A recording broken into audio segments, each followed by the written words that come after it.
আরে মাতান, কি হলো রে ভাই? এত গরমে ছাদে এসে কাঁদছিস কেন তুই? আর বলিস না ভাই, আজকে পাবলিকের হাতে মার খেয়ে নিলাম। কংগ্রাচুলেশনস, ভালো জিনিস এক্সপিরিয়েন্স করে এসেছিস তো তুই। ভাই মার খেলাম আজকে লোকের হাতে, বাসের সবাই মিলে মারলো, যত লোক ছিল সব মারলো, ছোট থেকে বড় সবাই মারলো। কেউ কারণ জেনে মারছে, কেউ বিনা কারণে মারছে। এরা মারছে তাই ওরাও মেরে যাচ্ছে, সবাই মিলে মারলো। তুই এমনিতে মার খাওয়ারও যোগ্য, তার জন্য না। পাশ ভর্তি লোকের সামনে যদি চুরি করিস তাহলে মার খাবি না? আরে না রে বাবা, চুরি কেন করতে যাব? তাহলে নিশ্চয়ই কোনো মেয়ের সঙ্গে খারাপ ব্যবহার করেছিস। আরে না রে ভাই, অত খারাপ ছেলে ভাবিস তো আমায় যে আমি এইসব করবো?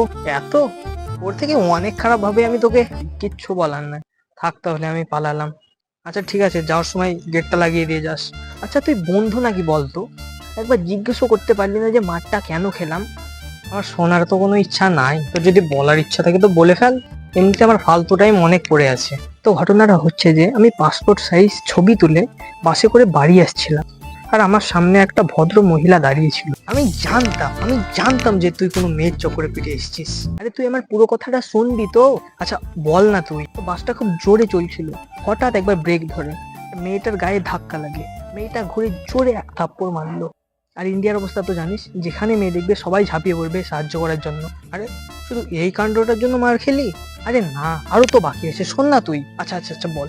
তারপর আস্তে আস্তে সবাই শান্ত হলো, বাসটা চলছে।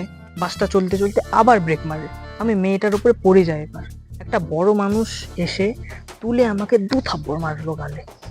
সে সময় ছবিটা আমার কোথায় পড়ে যায়, আমি ক্যামেরার লাইট জ্বালিয়ে ছবিটাকে খুঁজতে লাগলাম। দেখছি তো ওই মেয়েটার শাড়ির তলায় ছবিটা। আমি ওই মেয়েটাকে বললাম, দিদি শাড়িটা একটু তুলুন, আমি ছবি তুলবো। কি কাণ্ড করে এসছিস তুই!